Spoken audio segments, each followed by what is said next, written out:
Hello there, my name is Ishita, and in today's video, I want to talk about, basically analyze a very popular character on a very famous TV series known as the Gilmore Girls. It's like an old TV series. It aired from like year 2000 to 2007, and in this video, I want to analyze the character of Rory Gilmore. So, Rory Gilmore, when the series opens, she is this bright eyed 16-year-old, extremely studious girl. Like, she is the model of perfection. She is the perfect girl. She is very serious about her academics. She has this great love for novels and books of all kinds. She loves literature, and she is loved by everyone in the community. So basically, Rory has been raised by her mom. She's a single mom, and the father of Rory, known as Christopher, is an absent figure. But there are a lot of people who are very apt father figures for Rory in the town of Stars Hollow, like Lorelai's friend Luke. So the point I'm trying to make is that even though Rory's father is not present, she still has a lot of people in her life who love and adore her. Videos I have seen how people talk about, like, Rory begins to have these two ideals in her life from the age of 16. One of the ideal is obviously her self-dependent mother, who is the provider, single independent woman, who is a career woman, who doesn't want to take help of her privileged parents, who wants to do everything on her own. And another ideal is the world of grandparents, which is this world of extreme privilege where money paves the way, where money unlocks doors for towards opportunities. Money opens up a lot of connections, good connections, and it just makes life very, very easier. So she is caught between these two worlds, the world of her mother and the world of her grandparents, and she is confused that she's still figuring out, because she is in her teens and she's still figuring out that what is exactly, where should she really go. But if you really observe her character, there were some signs from very early on that Rory's character started changing from the season one itself. The moment she gets an insight into the world of privilege, she realizes that okay, this world is actually kind of good, even though her mother abandoned that lifestyle. But that lifestyle kind of made everything easier. Lorelei Gilmore, daughter of Christopher Hayden and Lorelei Gilmore.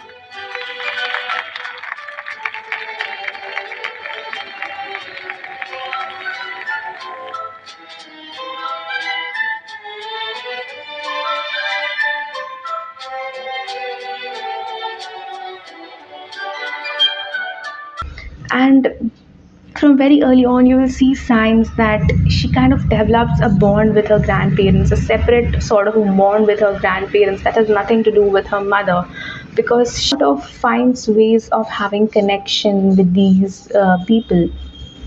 Very early on, you will see that Rory, when she has like a major disagreement with her mother, like Rory is going through a temporary breakup with Teen on in season one, and everybody is just bugging her about like helping her through her breakup, and her mother is also not understanding her, and she has a minor disagreement with her mother, and because of that she runs away to her grandparents house. I think which is a very significant moment. I see it as a precursor to her season 6 life, when when she has like a major disagreement with Lorelai, and she decides to move in with her grandparents in the season 6, when she decides to drop out of Yale. So that event is a precursor to this major event that was about to happen in future. So from the early on, she learns that she can rely on this world of privilege. She can rely on her grandparents, who are just going to make life easier for her. So yeah, that is one very big reason why people talk about her in a disapproving sort of manner, because she continues to grow in title as the years pass by. Also a lot of influences on Rory, and it's not like she was all bad. She got just ruined because of her grandparents, and she was just a really, really bad character from heart. I don't think so at all. She was a really great character. If you look at her, she was polite, she was nice to everyone, and we sometimes people overlook the fact that there was a lot of pressure on Rory. Like she was this gifted kid, and all gifted kids, if you have read about this gifted kid syndrome, these are the people who are academically very good in their school life, and because of that they have a lot of pressure on themselves to perform well and to appear perfect in everybody's eyes. And Rory seems to have had that pressure from everyone, from her own mother, who was her best friend and everything and so understanding. But even Lorelai had these very high expectations from Rory. So Rory couldn't be anything but this very perfect girl who got everything right. She was not. There was not a lot of room for her to make mistakes, and this happens with a lot of gifted kids because they have. There's a lot of expectations. People expect certain things from them, and because of that enormous pressure, sometimes these gifted kids crumble later on in the life. They have a major academic burnout, and they just fizzle out because of all that surmounting pressure and all this need to be perfect.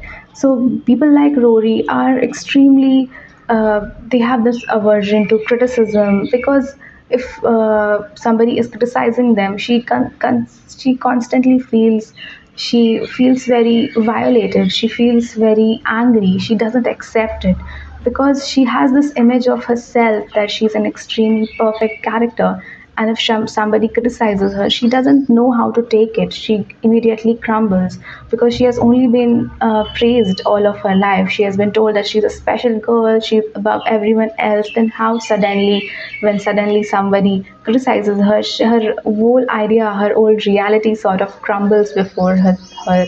And so that is why she's extremely sensitive to criticism. And she's so sensitive to criticism that we see her take very questionable decisions because somebody criticizes her. So one of the very prime examples of a major criticism that Rory faces in the original series was when Mitchum Huntsberger, Logan's dad, offers her internship in this particular smaller newspaper that his company has acquired, and Rory gets an internship through connection and in one of these days during her internship, Logan's dad pulls her on the side and talks to her about her internship. And he speaks very blatantly to her, and he tells her that she doesn't seem to have what it takes to be a journalist. She doesn't have that grit. I offered you the job, took you under my wing. It's part of the deal. Great. I'd love your feedback. Go on and sit. I've worked with a lot of young people over the years, interns, new hires. I've got a pretty good gut sense for people's strengths and weaknesses, whether they have that certain something to make it in journalism. It's tough business, a lot of stress. Definitely. And I have to tell you, you don't got it. Now, guts can be wrong. Mine's been wrong before, but not often. A very harsh criticism, and that just goes straight to heart. It was a one man's opinion, but it really crumbles her. It really just starts her downward spiral even more, because after this criticism, she's unable to. She's like, how can I not be perfect? How can I not get just the praises? Know what to do anymore? Then she just goes off and steals a boat with Logan and ends up in a jail. So one small incident and such a big downfall, such a big downward trajectory. So that just shows that she didn't have that resilience to fight it off, to just withstand that criticism and take it in some sort of a positive light. Yes, the criticism was kind of harsh. Mitchum Huntsberger was like a straight talker. He didn't mince words. He was very open with the fact that, yeah, you don't have it, you don't got it. And she could have challenged it, she could have kept on working hard, but this sort of action that she took later on is very weird and it's very privileged. It just shows, it just went on to show that how much she thinks that she's above criticism. Here in Life, which is like the revival series of the Gilmore Girls, it just goes on to show Rory like on her downward spiral. It's not like after the original series ended, she got her act together and she worked her way up or anything like her mother did. None of that actually happens. So if you see that revival series, you will actually be very, very disappointed in at Rory because of the how she continues to behave. Like she is still expecting that just like her school or college days opportunities will just show up and she'll be liked and applauded just for being a good person or being a hard worker or charismatic or whatever she thinks, because she is not hustling anymore. She gets all these interviews in very good places through connections like I'm forgetting the name, but she gets a very good interview through Logan Stad, and she goes to that interview completely unprepared, and like people are giving her a chance still because of the connections she gets these interviews, but when she goes, she's completely clueless. Like it's very surprising that how can this be the same Rory who used to be so over prepared with everything revival. Like she goes to this blog which has been chasing her for several months, like called which is called Sandy Says. So first of all, she doesn't want to take this opportunity because she felt like she was above all this because she had written a New Yorker article. So how can she just stoop that low and take a job at a normal place, at a normal company called Sandy Says? So reluctantly, she goes on to give this interview, and she again has a reality check in that interview because she again this interview completely unprepared. She doesn't have any pitch prepared. She doesn't have any ideas, and the CEO and the founder is completely disappointed because this person had high hopes of Rory because of her New Yorker article, but she again goes to this interview assuming that she'll just be handed this job just because of how good she is or because of her reputation or whatever. But when she goes there, she is rejected because she is totally unprepared for the interview. There are more instances like when she is interviewing a subject for this particular assignment which she is doing for probably GQ, and she sleeps in that interview. So all of this is showing very poor work ethic. Like she is not driven anymore. She doesn't care that she doesn't have a job. She is not really trying to fight it off. Like even if she's unattitude is as such, she doesn't care about her job, about getting a job anymore, because someone like her, someone at her age, who at her position with her privilege, that person should be really really driven because they have to achieve something. But you don't see that sort of a drive in Rory anymore. It's probably because she is now completely succumbed to that world of privilege. She knows that even if she doesn't get a job, she will probably have a lot of money which she will inherit from her grandparents or somewhere, or she'll marry off somebody rich. She probably has that sort of idea because you don't see her fighting off her problems that hard, like Lorelai used to do. Like Lorelai was really fighting off her problems. She was trying to work her way up. She was trying to build a business, and she was really hustling when she was Rory's age. But Rory is not doing that. She has some sort of a safety net. She knows that even if she doesn't work that hard, she has that idea that even if she doesn't work that hard, maybe somebody or someone will take care of her or she'll be taken care of. Even if those mistakes have happened, Rory could still have taken the reins in her hand and could have fought it off, but she doesn't do that. And that's why there's so much of hate on Rory. And on the other hand, people are really in love with Paris Geller because she's that ugly duckling who really blossoms out in the real world. Because in her school years and her college years, she was not really the center of attention like Rory was. Even though Paris was working way harder than Rory, Paris was the actual go-getter and the actual ambitious girl of the Gilmore girls. But she was not getting that sort of appreciation or recognition by the larger community of the school or the college like Rory did. But later on in life, Paris does get that appreciation from life, career, and all of that. So, which is very nice to watch that after so much of hard work, she finally got what she wanted. And she is very unlike Rory. And like Paris was actually planning out her life since the very beginning. Like there's a very major scene during their last year of college when they're about to graduate. This is the game plan for what I call Operation Finish Line. Need more. Okay, we only have 5 months left before we leave the warm and comforting bosom of this university and face the bitterly cold shoulder of the real world. We? You and I. You're the green marker. Green was a random choice, not a subtle comment about how inexperienced you are with real life matters. Then again, maybe it was.